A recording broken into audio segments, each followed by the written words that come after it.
स्यपुटे शयानं बालं मुकुन्दं मनसा स्मरामि।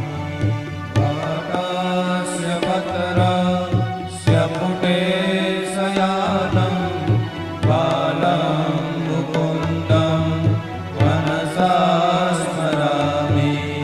बालं मुकुन्दं मनसा स्मरामि। बालं मुकुन्दं मनसा स्मरामि। श्रीकृष्ण गोविन्द हरे मुरारे हे नाथ नारायण वासुदेवा। श्रीकृष्ण गोविन्द हरे मुरारे हे नाथ नारायण वासुदेवा। जिहवे पिबस्वा मृतमेक देवा गोविन्द दामोदर माधवेति। जिह्वे विवस्वा मृतमेव देवा गोविन्द दामोदर माधवेति। गोविन्द दामोदर माधवेति। गोविन्द दामोदर माधवेति। विक्रेतु कामा किल गोपकन्या मुरारिपादान् विकचित्तवृत्तिः। विकरेतु कामा किल गोपकन्या मुरारिपादा विकचित्तवृत्तिः। दधियादिकं अवसादगोचर गोविन्द दामोदर माधवेति। दधियादिकं मोहसानदोष गोविन्द दामोदर माधवेति। गोविन्द दामोदर माधवेति। गोविन्द दामोदर माधवेति। गोविन्द दामोदर माधवेति।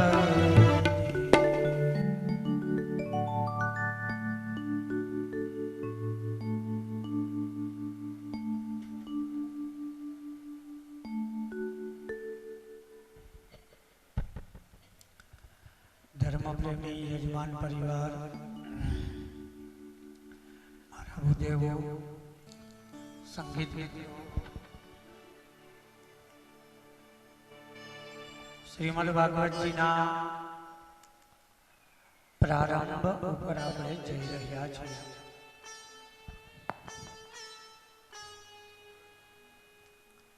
ઘણા સમયથી એક એવો શુભ સંકલ્પ હતો આપણા જે મુખ્ય યજમાન રવિભાઈ, ઘણા સમયથી એની એવી ઈચ્છા હતી પિતૃના મોક્ષાર્થે કંઈક કરવું છે, શું કરવું? મારે વારંવાર ચર્ચાઓ પણ થતી હતી। લગભગ 2-3 વર્ષ પહેલા આ શુભકર્મનું બીજ રોપાયું,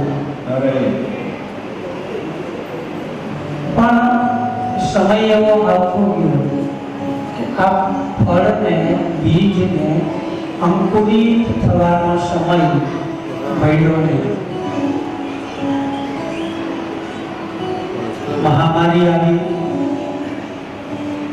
ને આપ બધા જાણો છો કે એક સમય તો એવો આવ્યો કે ભાઈ ભાઈના ઘરે જઈ નતો શકતો।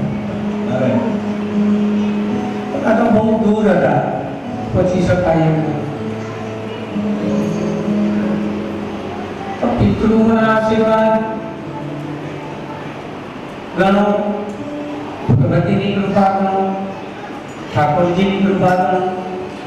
એક વસ્તુ ચોક્કસ છે કે કોઈ પણ શુભ કર્મનો તમે પ્રારંભ કરો એટલે પૂર્ણ કરવાની જવાબદારી ઠાકોરજી ઉપર આવી જાય છે.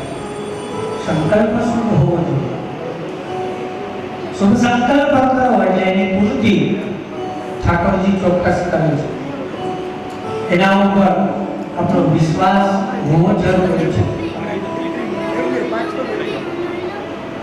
કોઈ પણ ભગીરથ કર્મો કરવું તો અમુક વસ્તુની જરૂર પડે. પહેલી શુભ સંકલ્પ. સંકલ્પ આપણો શુભ હોવો જોઈએ. શુભ સંકલ્પ. બીજું સનિષ્ઠ પ્રયાસ. સંકલ્પ શુભ હોય પણ એ સંકલ્પની પૂર્તિ કરવા માટે જો આપણે કોઈ પરિશ્રમ ન કરીએ તો ન ચાલે. શુભ સંકલ્પ, સનિષ્ઠ પ્રયાસ. આ શુભ સંકલ્પ મારે પૂર્ણ કરવો જ છે, એના માટે પ્રયત્ન કરો. બે અને ત્રીજી વસ્તુ ભગવત અનુગ્રહ. જ્યારે ભગવત અનુગ્રહ થાય, જ્યારે પિતૃઓની કૃપા થાય, જ્યારે ઠાકોરજીની કૃપા થાય, ત્યારે આ તમારો સંકલ્પ ચોક્કસ પૂર્ણ થાય છે. એમાં કંઈ શંકા જ નથી. ધર્મ તો આપણે ચોક્કસ કરવો જ છે, પણ એ ધર્મને મારે તમને ક્યાંય બાંધીને નથી કરવો. ધર્મ કરવું છે, સત્કર્મ કરવું છે, પણ મુક્ત મને કરવું છે. કે જેટલી વાર આપણે અહીં બેસીએ એટલી વાર તો આપણું ચિત્ત ભગવતમાં લાગેલું હોવું જ જોઈએ. કારણ કે લૌકિક કાર્ય તો કરવાના જ છે, પણ અહીંયા જેટલી વાર બેસીએ એટલી વાર ભગવતનું સાનિધ્ય લઈ અને આપણે કરવું છે. તો એ શુભ સંકલ્પની પૂર્તિ ઈશ્વર કરે છે. એ જ શુભ સંકલ્પની પૂર્તિને લઈ અને આજે આપણે અહીંયા પાભારી પરિવારના પિતૃઓના મોક્ષ માટે જે ભગીરથ કર્મ આપણે કરવા જઈ રહ્યા છીએ. પહેલી વાત તો એ કે ભાગવત એટલે શું?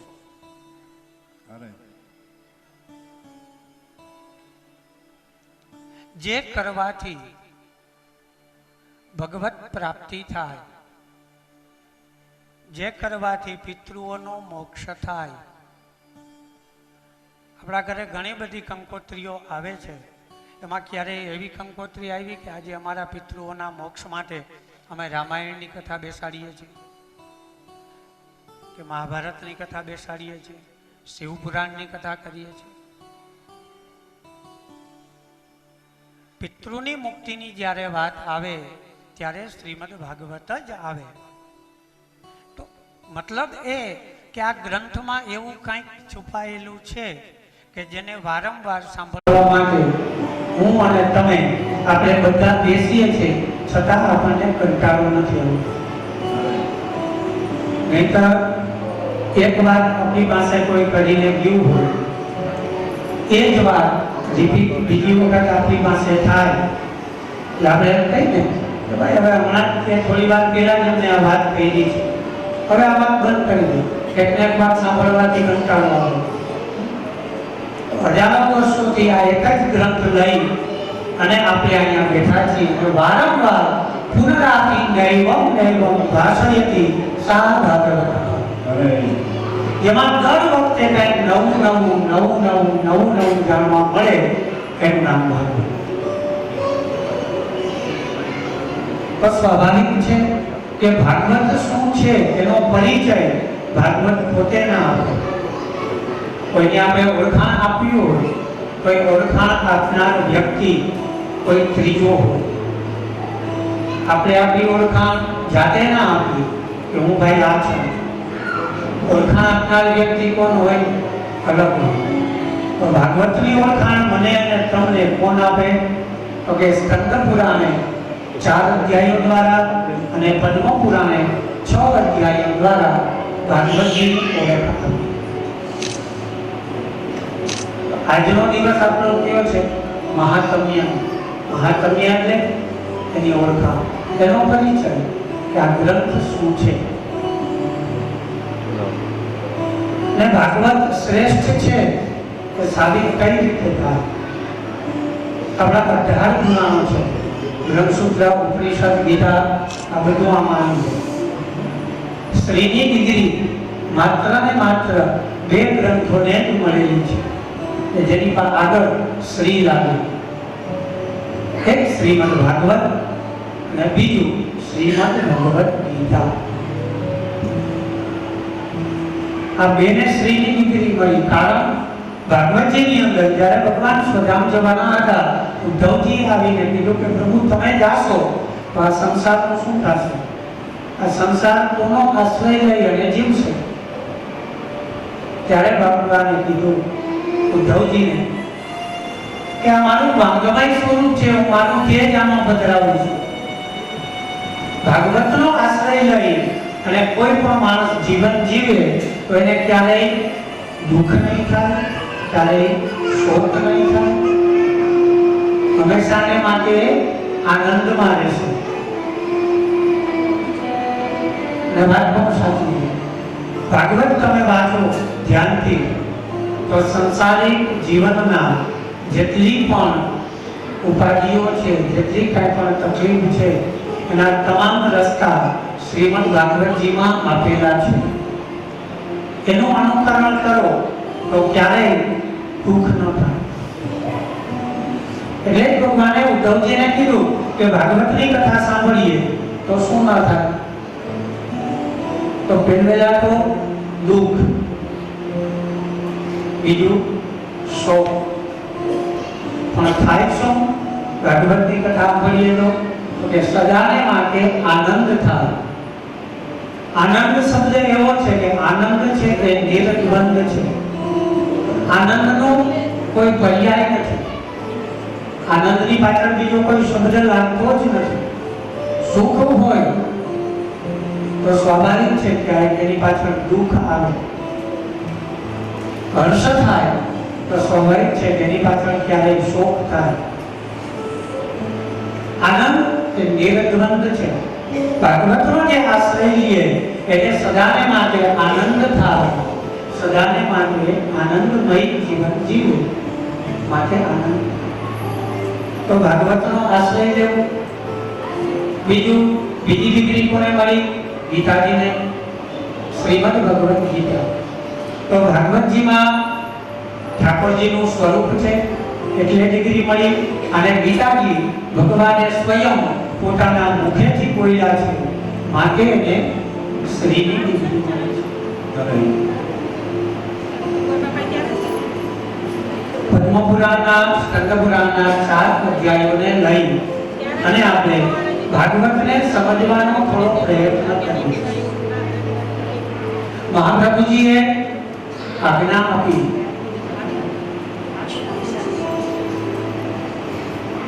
અનુભાષ્યમાં કે ક્યારેય પણ ધર્મની બાબતમાં તમારે વાદ થાય, વિવાદ થાય તો પ્રમાણભૂત ગ્રંથો ક્યાં? કે જે ગ્રંથની તમે વાત કરો તો એ માન્ય રહે એવા ગ્રંથ કયા? મહાપ્રભુજીએ કહ્યું વેદાહ શ્રી કૃષ્ણ વાક્યાની વ્યાસ સૂત્રાની ચૈવહે સમાધિ ભાષા વ્યાસસ્ય પ્રમાણં પંચતોર્થમ. આ 4 ગ્રંથનો આશ્રય લઈ અને તમારી સાથે કોઈ ચર્ચા કરે તો એને માન્ય રાખવું. પહેલું કીધું મહાપ્રભુજીએ કે વેદાહ, 4 વેદ, એમાંથી કોઈ વાત કરે તો એને માન્ય રાખવું. શ્રી કૃષ્ણ વાક્યાની, ભગવાનના મુખેથી બોલાયેલા વાક્ય. ગીતાજીનો આશ્રય લઈ અને કોઈ આપણી પાસે વાત કરે તો એ વાતને માન્ય રાખવી. વ્યાસ સૂત્રાની ચૈવહે, વ્યાસના સૂત્રો. એની અંદર તો કે મનુસ્મૃતિ, ધર્મસિંધુ અને નિર્ણય સાગર, આ વ્યાસના સૂત્રો છે. આજની તારીખમાં પણ કોર્ટમાં કાંઈ ધર્મની બાબતનો કેસ થાય, સુપ્રીમમાં હોય, આમાં નજરમાં આવશે એ આવી જ જશે, અમે દેખાય ને આવી જાય. સુપ્રીમમાં કે હાઈકોર્ટમાં તમારો કોઈ ધર્મને લગતો ચુકાદો હોય તો જજ માન્ય શું રાખે? ત્યારે કે વકીલોને પણ આનો આશ્રય લેવો પડે છે. મનુસ્મૃતિનો સિદ્ધાંત આપે, ધર્મસિદ્ધોનો સિદ્ધાંત આપે તો એ વાતને આજે પણ કોર્ટ માન્ય રાખે છે. મહાપ્રભુજીએ આજ્ઞા આપી છે કે આ ગ્રંથોનો આશ્રય લઈએ તો એને માન્ય રાખે. ચોથું, સમાધિ વ્યાસા વ્યાસસ્ય, સમાધિમાં બેસી અને વેદવ્યાસજીએ જે લખ્યું એ શ્રીમદ ભાગવત, આની કોઈ વાત લઈ અને તમારી પાસે આવે તો એ વાતને તમારે માન્ય રાખવી. પ્રારંભમાં પરમાત્માને વંદન કરી અને મહાકાવ્યનો આપણે પ્રારંભ કરીએ. સચ્ચિદાનંદ રૂપાય વિશ્વોત્પત્યાદિહેતવે તાપત્રય વિનાશાય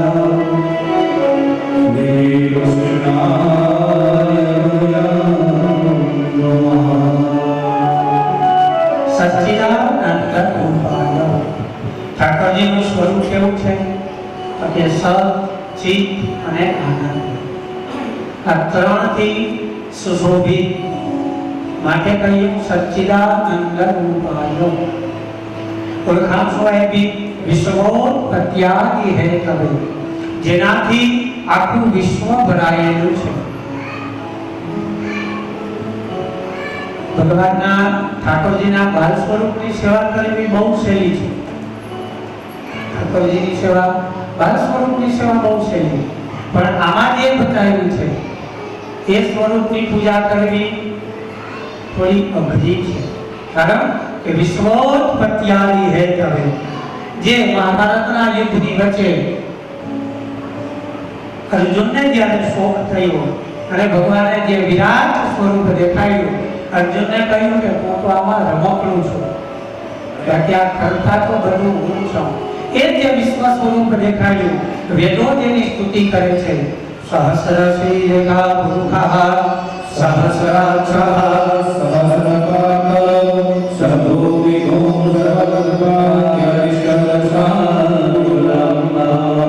સહસ્ર શીર્ષા, જેના સહસ્રો મસ્તક છે, સહસ્ર ભુજાઓ છે, આવા સ્વરૂપની વાત એ પૂજા આપણે ન કરી શકીએ.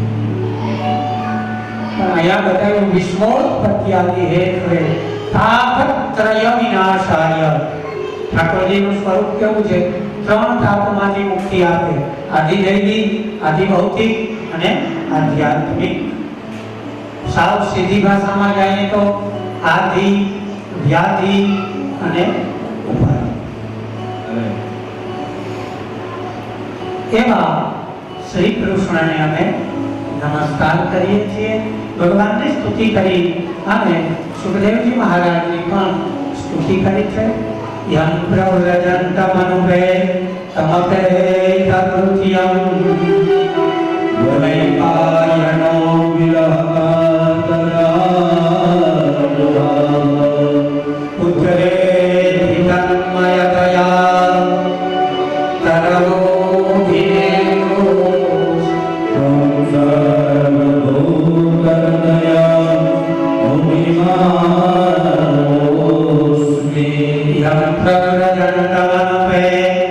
જેનો જન્મ થયો અને સીધા દોડતા થયા.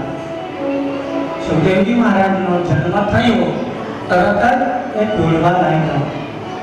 આગળની કથામાં આવશે, સુખદેવજીની માતાએ એક ગર્ભને 16 વર્ષ સુધી ધારણ કર્યું. ત્વમ દ્વયાકષ્ટ, 16 વર્ષ. જન્મતાની સાથે દોડતા થયા. વ્યાસજી પાછળ દોડ્યા. પુત્રે તન્મયતયા તરવો વિનેદુષ. પાછળથી વ્યાસજીએ રાડ પાડી, હે પુત્ર ઊભા રહો, ઊભા રહો.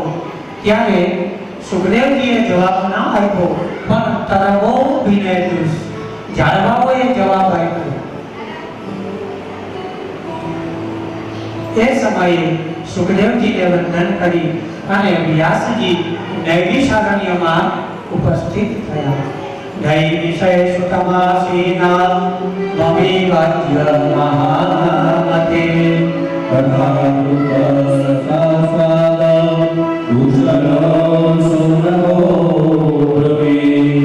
વ્યાસજી નૈમિષારણ્યમાં આવી કથા વાંચવામાં જે કુશળ છે એવા વ્યાસજી મહારાજની પાસે સૌનકની પાસે બેસી બે હાથ જોડી અને વ્યાસજીએ પ્રાર્થના કરી કહ્યું કે પ્રભુ અગણાનત્વં સવિદ્વંસ કોટિ સૂર્ય સમપ્રભ સુરાજારી કથાસારમ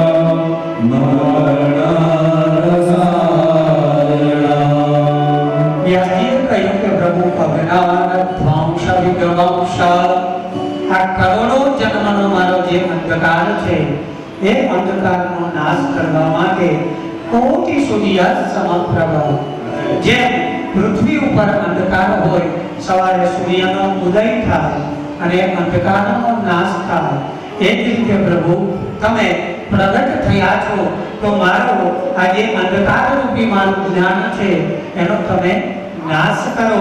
મારી પાસે કોઈ એવી કથા કરો. કેવી કથા? તો જે મમ કર્ણ રસાયન, જે સાંભળવાથી મારા કાનને આનંદ થાય. આવી કથા. કઈ કથા સાંભળવાથી કાનને આનંદ થાય? તો જે ભગવત કથા સાંભળવાથી કાનને આનંદ થાય. વ્યાસજીએ બીજો પ્રશ્ન કર્યો કે પ્રભુ કેવી કથા સાંભળવી છે? કે ભક્તિ જ્ઞાન વિરાગાતો વિવેકો વર્ધતે મયા મોહ નિરાદસ્ત વૈષ્ણવે પ્રિયતે કથા. જે કથા સાંભળવાથી ભક્તિ જ્ઞાન વૈરાગ્યની જાગૃતિ થાય, જે કથા સાંભળવાથી વિવેક વધે. વ્યાસજીએ આ સરસ પ્રશ્ન બહુ કર્યો છે. ભક્તિ જ્ઞાન અને વૈરાગ્ય આ જાગૃત થાય પણ એની સાથે જો વિવેક ના હોય તો આ ભક્તિ જ્ઞાન અને વૈરાગ્ય એ શોભતા નથી. ઉપનિષદોએ કહ્યું ને કે આ બધું શોભે ક્યારે? લતા પત્રા નિગમ જૈના સરસ મજાનો બગીચો હોય, આ બધું શોભે ક્યારે? તবে સ્થાન ભ્રષ્ટા શોભંતે કેસાદંચા નખારનરા. આ બધું પોતપોતાના સ્થાન ઉપર હોય ને તો જ શોભે. સ્થાનથી વિમુખ થાય તો શોભે નહીં. શું ન શોભે? કેસા દંતા નખા નરા. ભગવાને વિચાર કર્યો ને દાંત આપણા મોઢામાં જ આપ્યા, કદાચ અહીં ડોકમાં કે પાછળ આપ્યો હોત તો એ શોભે નહીં. નખ આપણી આંગળીના ચેરવામાં જ આપ્યા, કદાચ એ નખ ત્યાંથી કાઢી ને ભગવાને ચીબુકમાં ગાદીમાં ચોટાડ્યા હોત તો શોભે. કેસા દંતા નખા વિના વિનયેન શોભન્તે. અમુક જગ્યાએ વિનય હોવો જોઈએ, વિનય વગર આ વસ્તુ શોભે નહીં. વિના વિનયેન શોભન્તે પંડિતા વનિતા લતા. આ ત્રણ વસ્તુમાં જો વિનય ના હોય તો એ શોભે નહીં. પહેલું પંડિતા એટલે કે બ્રાહ્મણ, પછી કર્મકાંડ કરતો હોય, ભાગવતની કથા કરતો હોય કે તમારા ઘરે સવારે લોટ માંગવા આવતો હોય, એમાં જો વિનય ન હોય તો એ ના શોભે. સવારે લોટ માંગવા માટે ભૂદેવ આવે, ડેલી કકડાવીને એમ કે દેવું હોય તો દો, નકો જામ તો કોઈ દી વિનય હોય. માગવાની એક રીત હોય ને, વિનય. પંડિતા વનિતા.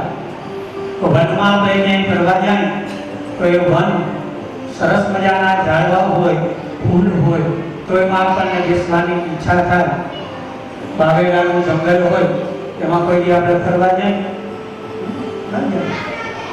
લતા વેલ, આપણા ઘરે ઠાકોરજીની કૃપા હોય, સરસ મજાનો બગીચો બનાવ્યો હોય, એમાં વેલ આપણે વાવીએ તો એ વેલ કેવી વાવીએ તો કે એમાંથી સુગંધ આવતી હોય. કોઈ શું એ જ રીતે અહીંયા પૂછવામાં આવ્યું કે આ કથા સાંભળવાથી જો વિવેક વધે તો જ કથા સાર્થક બને. અને વાત પણ સાચી છે. કોઈ પણ વક્તા હોય, અને ચોખવટ વ્યાસજી એટલા માટે કહેલી છે કે કોઈ પણ કથામાં આપણે જઈએ તો એ કથા આપણા કાનથી આપણા હૃદય સુધી પહોંચે ક્યારે? તો કે જ્યારે આપણામાં વિવેક વધે. એ વિવેકથી કથા વાંચનાર વક્તા હોય એના ઉપર પૂજનીય ભાવ જાગે. એ વિવેક દ્વારા તો જ એ કથા આપણા કાનથી હૃદય સુધી પહોંચે, નહીંતર એ કથા હૃદય સુધી પહોંચતી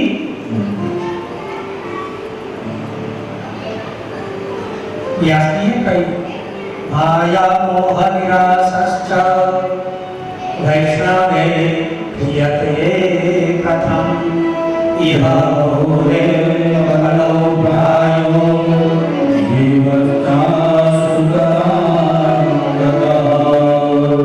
સૌનકને કહ્યું કે મહારાજ એવી કથા કરો કે જેમાંથી માયામાંથી મુક્ત થાય, મોહમાંથી મુક્ત થાય. જે કથાનું આયોજન કરીએ તો બીજા 4 વૈષ્ણવો આવે એવી કથા. ભાગવતજીની કથા કરીએ એટલે વૈષ્ણવો આવે. વ્યાસજીએ કહ્યું કે જે કથા કરવાથી માયામાંથી કરીએ,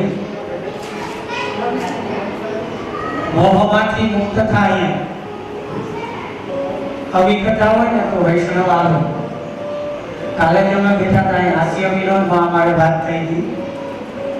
એ જો કથા કરીએ તો વૈષ્ણવ ના આવે, તો વૈષ્ણવ ના આવે. તો યમના દૂતો આવે દંડને ધારણ કરીને, દંડ લઈ અને આવે. આપણે અહીંયા કઈ કથા કરવી છે તો કે જેનાથી વિવેક વધે, મોહ અને માયામાંથી આપણને મુક્તિ મળે. વ્યાસજીએ કહ્યું કે પ્રભુ કૃષ્ણ પ્રાપ્તિ કરમ શાશ્વત સાધન તદ્વદાલના ચિંતામણે લોક સુખમ સુરગતો વરદસમ. આ ચર્ચા હતી હતી એ સમયમાં સ્વર્ગમાંથી દેવતાઓ અમૃતનો કુંભ લઈ અને ત્યાં આવ્યા. વ્યાસજીને કહ્યું કે મહારાજ તમે આ કથા અમને આપી દો, આ અમૃત તમે રાખો. દેવતાઓ આવી અને કથામાં બેસી ગયા હોય તો એને કોઈ કાઢી ન મૂકે કે તમે જાઓ, તમને આમંત્રણ નથી. અને વાત પણ સાચી છે, અમુક જગ્યાએ આમંત્રણ વગર જવાય, અમુક જગ્યાએ એમાં આમંત્રણની જરૂર ના હોય. કઈ જગ્યાએ તો એક તો જ્યાં ભાગવતજીની કથા ચાલતી હોય ત્યાં આમંત્રણની જરૂર નથી, આમંત્રણ વગર આપણે જઈ શકીએ. બીજું, પિતાના ઘરે દીકરી સાસરે હોય તો પિતાના ઘરે એ આમંત્રણ વગર જઈ શકે. પણ આગળની કથામાં હું તમને કઈ સતી ચરિત્રમાં જો જમાઈ અને સસરાને વાંધો ન હોય તો મંદિરમાં આમંત્રણ વગર જઈ શકીએ. આપણા જે ગુરુઓ હોય એ ગુરુના ઘરે આમંત્રણ વગર પણ આપણે જઈ શકીએ. હવે દેવતાઓ આવીને બેસી ગયા હોય તો એને કથામાંથી કોઈ કાઢી ન મૂકે. પણ અહીંયા આવી અને વેપારી જેવી વાત થઈ, વિનિમય થઈ કે અમૃત અમને આપી ગયો અને આ કથા અમને આપો. આ અમૃત તમારી પાસે રાખ.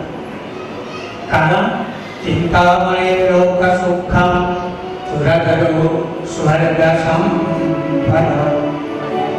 કહ્યું સોમનાથે કે મહારાજ ગુરુ પ્રસન્ન થાય તો જ્ઞાન આપે, મુક્તિ આપે. ઇન્દ્ર પ્રસન્ન થાય તો સ્વર્ગની સંપદા આપે. સુરધો સ્વર્ગ સંપદા. ઇન્દ્ર મહારાજ પ્રસન્ન થાય તો સ્વર્ગનું રાજ્ય આપે. ગુરુ પ્રસન્ન થાય તો યોગીઓથી પણ દુર્લભ એવા પદની પ્રાપ્તિ કરાવે. ભાગવત ન આપી શકાય. કારણ સૌનકજીએ કહ્યું કે સાંભળો, શ્રીમદ ભાગવતમ શાસ્ત્રમ કલૌકીરેણ ભાષિતમ. કયું ભાગવત લેવા માટે આવ્યા? તો કે કલૌકીરેણ ભાષિતમ. જે સુખદેવજી મહારાજે ભાગવત બોલ્યા એ ભાગવત તમે અમને આપો. અહીંયા શબ્દનો પ્રયોગ થયો કલૌ કીરેણ ભાષિતા. કીર શબ્દનો અર્થ અહીંયા પોપટ થાય. મતલબ સુખદેવજી જે કથા બોલ્યા એ કથા કેટલી બોલ્યા છે? જેટલી વેદ વ્યાસ પાસેથી સાંભળેલી છે એટલી જ. કીરનો અર્થ પોપટ. મતલબ પોપટને જેટલું શીખવાડવામાં આવે એટલું જ પોપટ બોલે. એનાથી વધારે કાંઈ ન બોલે. આપણા ઘરે પોપટ હોય તો એને તમે શીખવાડો જય શ્રી કૃષ્ણ તો એટલું જ બોલે, એનાથી આગળ ન બોલે. એક ભાઈના ઘરે પોપટ એ પોપટને શીખાયું. દરવાજે કોઈ આવે, બેલ વગાડે એટલે આ પોપટ પાંજરામાંથી બોલે, કોણ છે? આટલું જ બોલે, વધારે બોલતા ના આવે.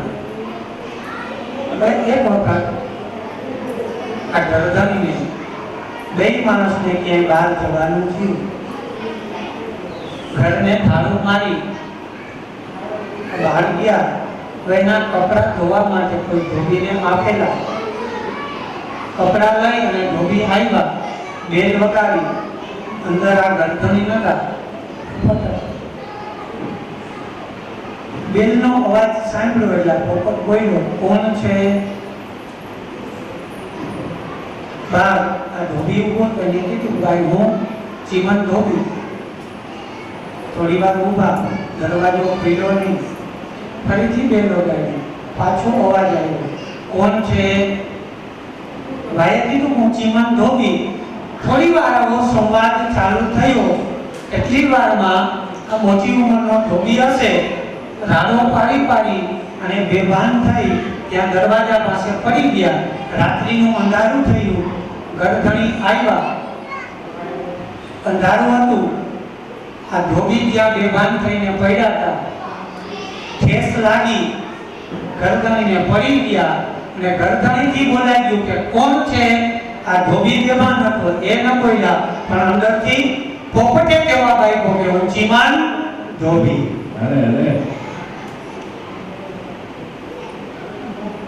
પોપટને આવી ગયું ચીમન ધોબી બોલતા.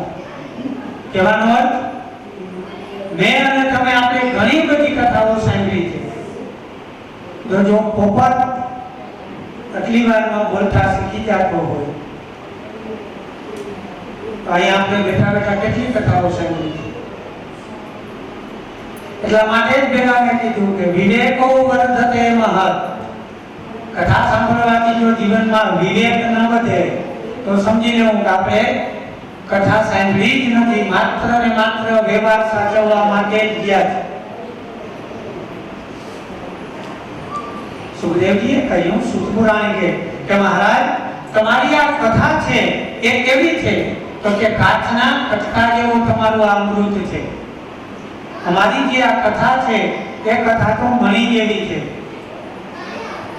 સુખે કહ્યું કે મહારાજ અને બધા ગ્રંથોથી આ ભાગવત શ્રેષ્ઠ છે.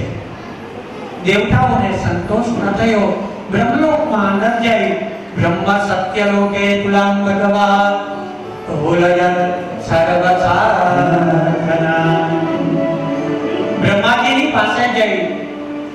છાબડાઓ બાંધ્યા, એક બાજુ બધા ગ્રંથોને મૂકવામાં આવ્યા, એક બાજુ ભાગવતજીને પધરાવવામાં આવ્યા. તો ભાગવતજીનું એ જે પલડું હતું એ કોઈ ગ્રંથ ઉપાડી ન શક્યા.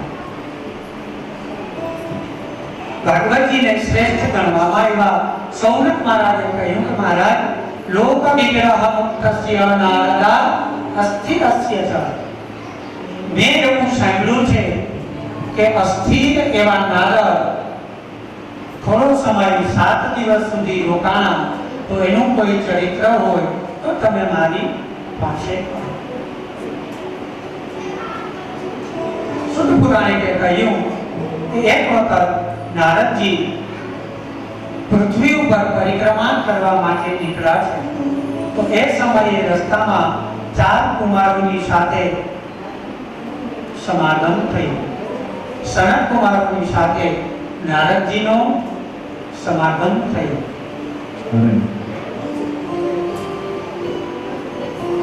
નારદજીને જોયા સનત કુમારોએ, એટલે તરત જ સનત કુમારોએ પ્રશ્ન કર્યો નારદજીને કે નારદ, કથમ કિંચા ચિંતા તુમો ભવત. મહારાજ, તમારા મુખ ઉપર ચિંતા છે, તો તમારી ચિંતાનું કારણ શું છે? મુખ ઉપર જોયું ત્યાં ખબર પડી ગઈ કે નારદજી કંઈક ચિંતામાં છે. માણસના શરીરમાં એનું મુખ છે ને એ અરીસો છે.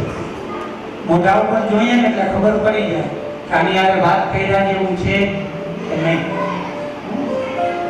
આપણે ઓફિસેથી ધંધેથી ઘરે આવીએ, ધર્મપત્નીના સામું જોઈએ ત્યાં આપણે ખબર પડી જાય ને આ પાણીના ગ્લાસનું કેવા જેવું છે કે નથી. મોઢું જોઈએ ત્યાં ખબર પડી જાય. એમ સનત કુમારો નારદજીને જોયા, તરત જ કહ્યું કે તમારા મુખ ઉપર ચિંતા સારી છે. નારદજીએ કહ્યું કે પ્રભુ, અહમ તો પૃથ્વીયાતો જ્ઞાત્વા સર્વો તમામિતિ.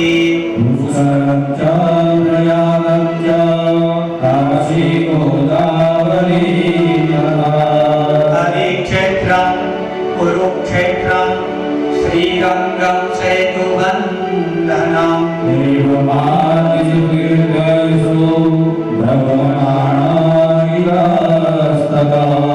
સત્યમ નાસ્તિ તપઃ સોજમ દયાદાનમ ન વિદ્યતે.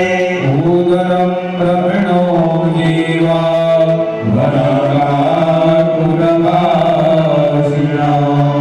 નારદજી બહુ જ્ઞાનીપૂર્વક કહે છે સનત કુમારોને કે મહારાજ, પૃથ્વીને ઉત્તમ જાણી હું ફરવા માટે નીકળો. કઈ કઈ જગ્યાએ ગયા? હરિક્ષેત્રમ કુરુક્ષેત્રમ શ્રીરંગમ સેતુબંધનમ. પ્રયાગમ ચ, પ્રયાગમાં ગયો. હરિક્ષેત્ર કુરુક્ષેત્રમાં જઈ અને મેં જોયું તો દરેક જગ્યાએ નારદજીને શું દેખાણું? સત્યમ નાસ્તિ તપઃ શૌચમ દયાદાનમ ન વિદ્યતે. નારદે કહ્યું કે પ્રભુ, મેં જોયું કોઈ જગ્યાએ સત્ય નથી, તપ નથી, દયા નથી, દાન નથી. નારદજીને દેખાણું ઉદરમ ભરીનો જીવા ભરાતા નારદજીએ કહ્યું કુમારોને કે મેં જોયું દરેક જગ્યાએ માણસ પેટ ભરા થયા છે. તીર્થમાં જઈ અને વ્યાપાર કરે છે. કોઈ જગ્યાએ મને સત ન દેખાણું, ધર્મ ન દેખાણું, પણ પોતાના ભરણ પોષણ માટે થઈ અને યજમાનોને સંતુષ્ટ કરે છે. યજમાનોને રાજી કેમ રાખવા, આવો પ્રયત્ન થાય. કારણ તો કે પોતાના ઉદર માટે થઈ, પોતાનું ભરણ પોષણ માટે થઈ. બીજું શું દેખાણું? ભરાતા ઉચ્ચ ભાષીના. તીર્થોમાં રહીને પણ વારંવાર ખોટું બોલે છે, આવું દેખાણું. નારદજીએ કહ્યું કે હું તીર્થમાં ગયો એમ નથી, ગૃહસ્થાશ્રમીના ઘરમાં પણ ગયો. નારદજીએ કહ્યું ત્યાં મેં જોયું શું? મંદાહ સુનંદમ ગયો ભંડાયા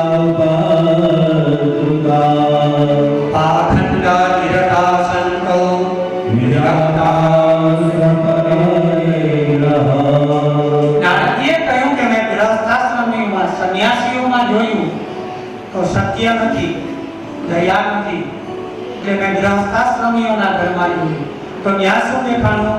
મંદાહ સુમંદ થયો મંદ ભાગ્યા. નારદજીએ કહ્યું કે મેં જોયું દરેકનું મંદ ભાગ્ય છે, ભાગ્ય સુતેલું છે. મંદ ભાગ્યા યુપત્યુતા, એક તો ભાગ્ય નથી, ભાગ્ય સુતેલું છે, છતાં પણ એ કંઈક ને કંઈક ખોટા કામ કરી અને આપણી દેશી ભાષામાં કહીએ તો ઉપાડા લીધે જ રાખે છે. શાંતિથી જીવતોય નથી અને બીજાને જીવવાય નથી.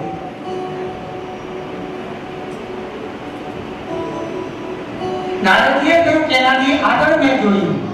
શું દેખાયું નારદજીને? તારુણી પ્રભુતા દેહે યાલકો બુદ્ધિદાયકા કન્યા ભેટલી અવલોકા ધનપતિના બહુ દુઃખપૂર્વક નારદજી બોલ્યા. કહ્યું કે મેં જોયું કે તારુણી પ્રભુતા દેહે શ્યાલકો બુદ્ધિદાયકા. નારદજીને આ બધું નવું નવું લાગ્યું. હું અને તમે આપણે બધા કહેવાય ગયા છે, આપણે આમાં કઈ નવું લાગતું નથી. નારદજીએ કહ્યું સનત કુમારોને કે મહારાજ મેં જોયું દરેક ઘરની અંદર શાળાઓનું મહત્વ વધ્યું છે. સારો કીએ એમ જ થાય છે. ઘરમાં કંઈક સારો પ્રસંગ હોય, બાજુમાં મોટા ભાઈ રહેતા હોય તો એને ન બોલાવે, શાળાને બોલાવે અને બોલાવવો પડ્યો. કારણ કે જો એ ના આવે તો કઈ પ્રસંગ ના થાય, એટલે શાળાને બોલાવવું પડે. એટલે જ મેં કીધું હું તમે આપણે બધા કહેવાય ગયા. નારદજીએ ઘણા લગ્ન કર્યા છે, બિચારાને ખબર છે આ બધું કરવું પડે. શ્યાલકો બુદ્ધિદાતા, શાળાઓ જેમ સલાહ આપે એમ કાર્યો કરે છે. કન્યા વિક્રી અને તો દીકરીઓનો વેપાર થાય છે. જે દહેજ પ્રથાઓ હતી કે ભાઈ અમારે કાંઈ નથી જોતું પણ દીકરીને આટલું આપો તો અમે દીકરીના લગ્ન કરીએ. નારદજીએ કહ્યું કે પ્રભુ એ જગ્યાએ દીકરીઓનો પણ વેપાર થાય છે. નારદજીએ કહ્યું સનત કુમારને કે પ્રભુ આશ્રમાયમને વૃદ્ધા તીર્થાની સરિતસ્તથા ન યોગી ચૈવ ન સિદ્ધો ન જ્ઞાની સત્યો. નારદજીએ કહ્યું કે પ્રભુ આશ્રમોનો નાશ થયો છે. મોટા મોટા સંતો આશ્રમો બનાવીને બેઠા છે પણ એમાં સંન્યાસ નથી. આશ્રમો કેવા? તો જે ઘરના 5 વ્યક્તિનો ત્યાગ કરી ઘરથી દૂર જાય ત્યાં આશ્રમ બનાવે અને ત્યાં પાછા 10 ચેલા હોય. આપણે વિચાર થાય ને તારે મૂકી કેવું તો આ બધું સંન્યાસ જ લેવો તો પછી આ ઘરના 5 જણાએ તારું બગાડ્યું તો શું થાય? કે આ 10 જણાને વચ્ચે હલવાઈ થયેલો આ 5 જણાએ શું બગાડ્યું? ભાગવતની ના પાડે તો આગળની કથામાં સ્પષ્ટીકરણ હું કરીશ. વાનપ્રસ્થ અને સંન્યાસની પણ એક મર્યાદા ભાગવતે બતાવી છે કે સંન્યાસ ક્યારે લેવો. નાની વયે 10-15 વર્ષનો છોકરો થાય એટલે દીક્ષા ન હોય એટલે સંન્યાસ ન હોય, ભાગવત ના પાડે છે. ગૃહસ્થાશ્રમ ભોગવે પછી વાનપ્રસ્થ ભોગવે અને પછી સંન્યાસી. એના પગથિયા છે. ડાયરેક્ટ સીધું આપણે સંન્યાસ આપી દઈએ પછી શું થાય? એટલે છાપામાં વાંચીએ ને કે આ બાપુ આને લઈને ભાગી ગયા. મર્યાદા નથી માટે આ બને છે. પગથિયા ચડો તો કાંઈ ન થાય. નારદજીએ કહ્યું કે પ્રભુ મેં કોઈ જગ્યાએ એવો એક આશ્રમ પણ નથી જોયો કે જ્યાં સંન્યાસ દેખાય. સનતકુમારે કહ્યું કે મહારાજ પણ હું એક જગ્યાએ ગયો તો મેં વિચિત્ર જોયું. સનતકુમારે કહ્યું કે શું જોયું? નારદજીએ કહ્યું પ્રભુ એકાદુ તરુણી તત્ર નિશ્યમણા ખિન્નમાનસ વૃદ્ધો પતિતો પાર્શ્વે વિશ્વસંતાનો વેદનો. નારદજીએ કહ્યું કે પ્રભુ હું એક જગ્યાએ જોયું તો મને આશ્રય થયો. બે વૃદ્ધ પુરુષો સુતેલા છે, એની પાસે એક યુવાન સ્ત્રી છે અને બેઠા બેઠા સ્ત્રી રુદન કરે છે. હું ત્યાંથી પસાર થયો, મને જોયું, તરત જ આ યુવાન સ્ત્રીએ રાડ પાડી. શું કહ્યું? ભો ભો સાધુ ક્ષણમ તીર્થ મચિંતા મને જોઈ અને આ સ્ત્રીએ મને બોલાવ્યો, કહ્યું ભો ભો સાધુ. બે વખત સંબોધન આપ્યું, એના અર્થ પણ બે છે. ભો ભો સાધુ ક્ષણમ તીર્થ મચિંતા અભિનાશય.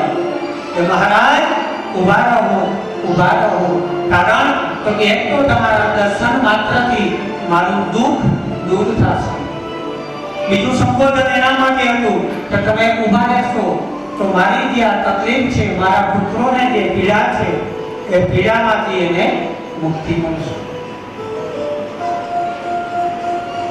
નારદજીએ કહ્યું કે હું ત્યાં ઊભો રહ્યો, તરત જ આ સ્ત્રીએ બીજો પ્રશ્ન કર્યો, દર્શનમ તવ લોકસ્ય સર્વથા હરમ પરમ. મહારાજ તમારા દર્શન માત્રથી માણસનું કલ્યાણ થાય.